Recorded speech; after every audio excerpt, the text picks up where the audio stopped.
Hello, everyone, and welcome back to the Deep Dive. Today, we are tackling a subject that I feel like has been the centerpiece of every awkward dinner party conversation for the last 5 years. It's the debate that just won't die. It really is the perennial question. It really is. You know how it goes. You're at a barbecue. Someone points at a Tesla or a Polestar parked on the street, and suddenly everyone's an engineer. Oh, yeah. One side is saying, that thing is a ticking time bomb, the battery will cost 30 grand to replace next week. And the other side is saying, no, it's a spaceship, it'll run for 1,000,000 miles with zero maintenance. Exactly. Yeah. It has always been a discussion driven by, tribalism. It's been hype versus fear, marketing versus anecdotes. Right. My cousin's neighbor's EV died in a car wash versus my EV drove to Mars and back. But today, we are firing the anecdotes. We're done with feelings. We're going to look at cold, hard, massive data. Which is my favorite kind of data. We are diving into the TÜV-Report 2026.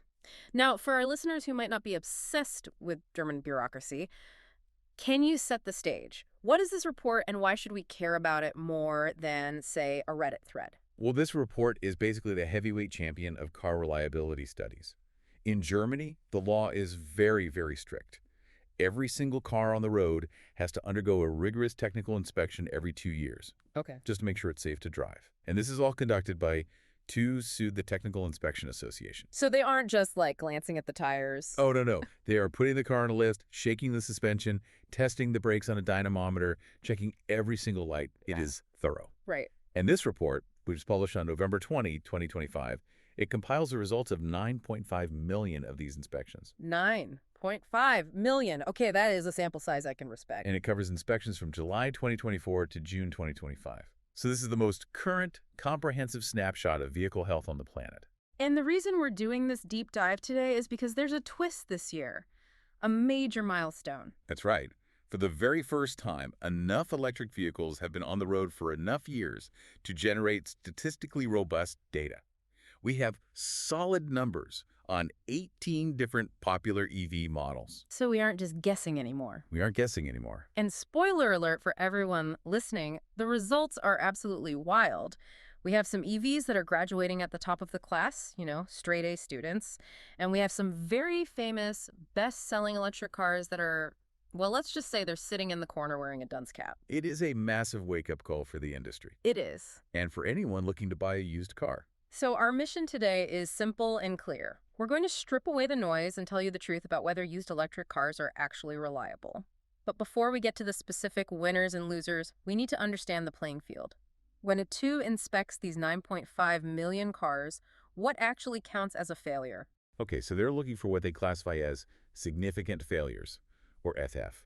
This isn't about, a rattle in the dashboard or a cup holder that sticks. So if my Bluetooth doesn't connect, I still pass. You still pass.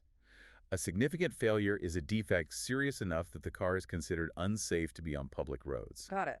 If you get an SF rating, you do not get your inspection sticker. You are not road legal until you go to a mechanic, fix the problem, and then come back for a retest.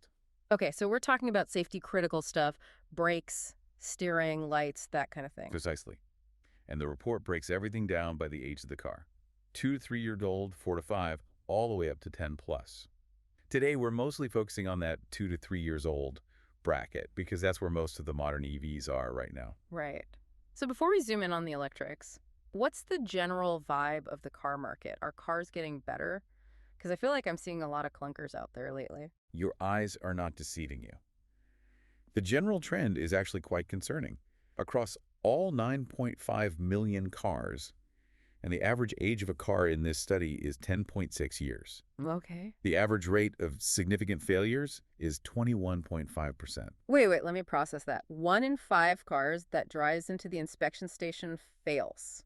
Yes, they are deemed unsafe to drive. And what's more, that rate increased by nearly a full percentage point compared to the previous year. That feels like a move in the wrong direction. Why is that happening? It's largely economic. Inflation, cost of living, people are squeezed, the car fleet is getting older, and owners are delaying maintenance. They hear a squeak in the brakes or a clunk in the suspension. You just turn up the radio. They turn up the radio, exactly, because they can't afford the repair bill. But eventually, the inspection forces their hand. I think we've all been there. Yeah. If I can't hear it, it's not broken. Okay, I have to ask this before we get to the EVs, just for context. Who won? If I want the absolute most reliable car on the road, broadly speaking, in that young 2 to 3 year old category, what am I buying? You might want to sit down for this. It wasn't a Mercedes, it wasn't a Porsche, and it wasn't an EV. The overall winner was the Mazda 2, The Mazda 2, the little hatchback. the very same. Hmm. Specifically, the classic hybrid version. It had the lowest defect rate of any car in the entire study. That is fascinating. It just goes to show that established, mature technology is still incredibly strong. Exactly. Mazda's been building cars like that for decades. They've ironed out all the kinks. Right. But now, let's get to the main event, the question on the outline. Do electric vehicles break down more than gas cars? Drum roll, please. The short answer is no. The data is very clear on this. If you look at the averages, electric vehicles match, and in many cases actually exceed internal combustion engines in terms of reliability. Okay, let that sink in for a second. Despite all the headlines about battery degradation or range anxiety, mechanically, they are just as good. But, and this is a huge but, the things that fail on them are not what you might expect. Right. I feel like everyone worries about the battery dying. Oh no, I'll have to replace the battery pack. That is the common fear. But the data shows the high voltage batteries and the electric motors are actually rock solid. They are not the problem. So the heart of the car is fine. What's breaking? The skeleton. The failures are concentrated in three specific areas: lighting, brakes, and chassis suspension. Lighting. Really? Yeah. That seems kind of mundane. Lighting is actually the #1 cause of failure for all vehicles, not just EVs. It's usually simple things: misaligned headlights, blown bulbs, or complicated LED matrices that glitch out. Okay. But the brakes and suspension, that is where the EV story gets really, really interesting. I want to dig into that. There's a quote in the report from Jürgen Vols at TÜV-Süd that I thought was perfect. He said, chassis, brakes, and lights require constant maintenance regardless of the power source. It's the truth. An EV is still a car. It still has to deal with gravity and friction, and in some ways, being an electric car makes life much harder for those mechanical parts. How so? Walk us through the physics here. We'll take the chassis and suspension. EV batteries are incredibly heavy. We're talking about adding 400, 500, maybe 600 kilograms to the weight of a comparable gas car. That's like driving around with a grand piano and a couple of concert pianists in the back seat all the time. That's a great way to put it. Now imagine taking a corner at speed with that grand piano. Yeah. The stress on the control arms, the bushings, the axle, it is immense. Right. If the manufacturer didn't reinforce those parts specifically for that weight, they wear out much, much faster. So gravity is the enemy here. Gravity is the enemy of the suspension. Yeah. But for the brakes, the enemy is, well, it's efficiency. This is what we call the EV brake paradox. I love a good paradox. Explain this one. Okay, so electric cars use recuperation or regenerative braking. When you lift your foot off the accelerator, the electric motor reverses and acts like a generator. It slows the car down. And sends electricity back into the battery. Exactly, which is a great feature. One-pedal driving is awesome. I barely touch the brake pedal in my EV. And that is exactly the problem. Because you aren't using the physical friction brakes, the iron discs never get hot. They never get scrubbed by the pads. So they sit there cold and damp, and they rust. They corrode. So the car fails the safety inspection not because the brakes are worn out, Yeah. but because they're rusty. Exactly. The calipers can even seize up from lack of use. You end up with what look like zombie brakes. They are physically there, but they've sort of rotted from the inside out. That is wild. The car fails because the driver was driving too efficiently. In a nutshell, yes. Okay, so we know the general trends. Gravity hurts the suspension, efficiency hurts the brakes. But surely some car companies have figured this out better than others. Let's name names. Who are the winners? Who is the model student of the EV world, according to this 2026 report? If you're looking for the star pupil, you look no further than the Mini Cooper SE. The electric Mini. Yes, it was ranked as a technical model student. It had very few defects in those critical areas: chassis, brakes, lighting. It seems BMW, who owns Mini, really did their homework on tuning the suspension for the extra weight. That is great to hear, because Minis are supposed to be fun to drive. You don't want the wheels wobbling. Who else did well? The Fiat 500, this one was fascinating. It absolutely dominated the mini car category, and I mean the size category, not the brand. Oh, really? It beat out all the gas-powered equivalents. Oh, wow. So the electric Fiat is more reliable than the gas Fiat. According to this data, yes, it had a significant failure rate of only 4.2%. And for context, remind us what the average is. The average for that 2-3 year group across all cars is closer to 5 or 6%. And remember, the overall average for all ages is over 20%. So 4.2% is excellent. And the Fiat is pretty much the definitive city car, right? It is. The report explicitly mentions it as ideal for urban driving. They noted it's particularly perfect for Italy, which I think implies it handles cobblestones and potholes without falling apart. That's a good sign. Okay, so Mini and Fiat win the small car game. But what if I have a family? I can't fit 2 kids and a golden retriever in a Fiat 500. Then you look at the Audi Q4 e-tron. This was a standout performer in the SUV category. It climbed to 8th place overall among all fuel types in the 2 to 3 year age bracket. 8th place overall is huge for a heavy EV. It is. And what's more impressive is the mileage. The average Audi Q4 in the study had about 42,000 kilometers on the clock. That's significantly higher than the Fiat or the Mini. So it's being driven hard. It's a workhorse. It is. And despite that higher mileage and the heavier weight of an SUV, it only had a 4.0% failure rate. So that really debunks the idea that high-mileage EVs are risky. Completely. It proves that if you engineer the car correctly to handle the weight, a heavy, high-mileage EV can be incredibly reliable. The Renault Twingo ZE also performed well, so it's not just the luxury brands. Okay, so we have our heroes, the Mini, the Fiat, the Audi. But we promised the truth, and the truth is not everyone passed with flying colors. In fact, some very popular cars did, well, remarkably poorly. Yes. We have to talk about the Tesla shock. Let's rip the Band-Aid off. Who is at the bottom of the list? The Tesla Model Y. The best-selling car in the world. The very same. In the category of cars aged 2 to 3 years, the Tesla Model Y ranked in the absolute last position. Last place. Out of how many models? Out of 111 models evaluated in that age group, it was dead last. Wow. What were the numbers? It had a staggering 17.3% significant failure rate. 17.3%. Wait, compare that to the Audi Q4 we just praised. The Audi was at 4.0%. The Tesla is at 17.3%. That is more than 4 times the failure rate. That is a massive gap. We're not talking about statistical margin of error here. That is a chasm. It is significant.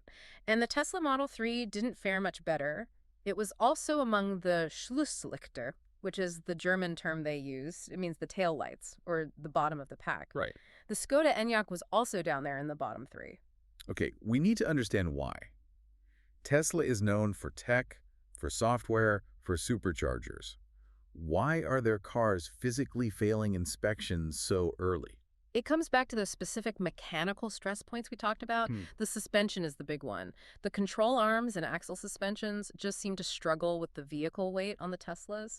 The inspectors are finding worn-out bushings and joints that just shouldn't be worn out after only 3 years. So the suspension is literally buckling under the pressure. In a sense, yeah. The components are wearing out prematurely. But the other big issue, and this goes back to our paradox, is the brakes. Tesla has very aggressive regenerative braking. Right, they are the kings of one-pedal driving. Which means Tesla drivers use their friction brakes less than almost anyone else. So the rust issues on the brake discs are severe. It seems like a cruel irony. The car is so good at being an EV that it fails at being a car. That is a perfect way to put it.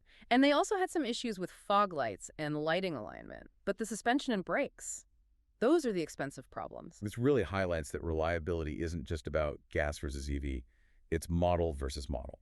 That is the key takeaway. You cannot generalize. You have the Audi Q4 at the top and the Tesla Model Y at the bottom. Both are electric SUVs. One is engineered in a way that passes inspection easily. The other is struggling with its own weight and braking systems. So let's pivot to the practical side. What does this mean for our listeners? Say I'm in the market for a used car in 2026. I want an EV. What does this report tell me? Well, the good news is that the market is maturing. The report showed there are 0.8% more EV models with low failure rates than the previous year.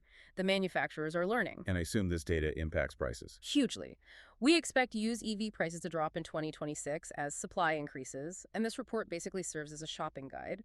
It helps you distinguish between the safe bets and the risky ones. It gives you bargaining power. Exactly. If you really want to use Model Y because you love the software, you can buy one. But you take this report to the seller and say, hey, look at this. The suspension is a known weak point. I need $2,000 off the price so I can replace the control arms. That is super actionable advice. Now, what if I already own an EV? Maybe I have a Tesla or a Skoda or just any EV with regenerative braking. How do I make sure I pass my next inspection? There is actually a term for what you need to do. It's called brake hygiene. Brake hygiene? Sounds like something my dentist would tell me about. It's similar. You have to brush your teeth to keep them clean. You have to use your brakes to keep them clean. So how do I do that? Do I just tap them at a stoplight? No, you need heat and friction. The advice is, once in a while, maybe once a week or every 2 weeks, find a safe, empty stretch of road, make sure nobody's behind you, get up to speed, and then brake hard, Like emergency stop hard. firmly. Hard enough that the car realizes, oh, the electric motor can't handle this alone, and engages the physical hydraulic brakes. You want to hear that grind for a second? That scrubs the rust off the discs. So ironically, to maintain your car, you have to drive it a little aggressively sometimes. Correct. Use it or lose it. And what about the suspension? Can I do anything to save my control arms? You can't really change physics. The weight is the weight. But you should be proactive. Don't wait for the 2-year inspection. If you hear a clunk going over a speed bump, or if the steering feels a little loose, get it checked immediately. Right, because a loose part puts stress on other parts, and suddenly a small repair becomes a big repair. Exactly. The general trend of the report showed people skipping maintenance. Even though an EV has fewer moving parts, no oil changes, no spark plugs, the parts it does have are under higher stress. Skipping a checkup on an EV is a bad idea. It's a shift in mindset. We Yeah. used to worry about the engine blowing up. Now we need to worry about the car holding itself up. That's the new reality. The propulsion is solved. The structural integrity is the new frontier. This has been such an eye-opener. I went into this thinking we'd be talking about battery chemistry, and instead we're talking about rusty iron and heavy axles. It's always the things you don't expect. So let's summarize for everyone listening.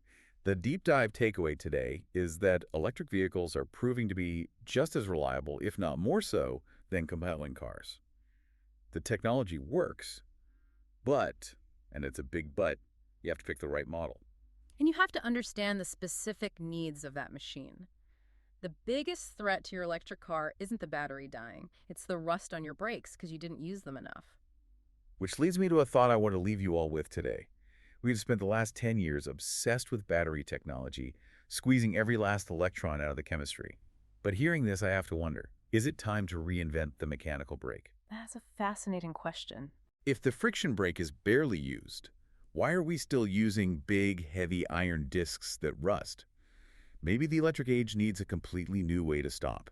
Maybe sealed drum brakes, or new materials that don't corrode. It's a great point. The rest of the cars from the 21st century, the brakes are from the 19th. It feels like a mismatch. Something to mull over as you drive home. Now, before we sign off, we want to take a serious moment to say a huge thank you to you, the listener. Yes, thank you. We know how busy life is. You have work, family, friends, and about 1 million other podcasts and videos fighting for your attention. The fact that you chose to spend these 15 minutes with us, trying to understand the world a little better, that really means a lot to us. It does. We love digging into these reports and finding the truth in the numbers, but it only matters because you are here to listen to it. So thank you for your time, your curiosity, and your trust. We don't take it for granted. We appreciate you. Until next time, keep learning, keep asking questions, and if you drive an EV, go find an empty road and stomp on those brakes. Drive safe, everyone. Bye.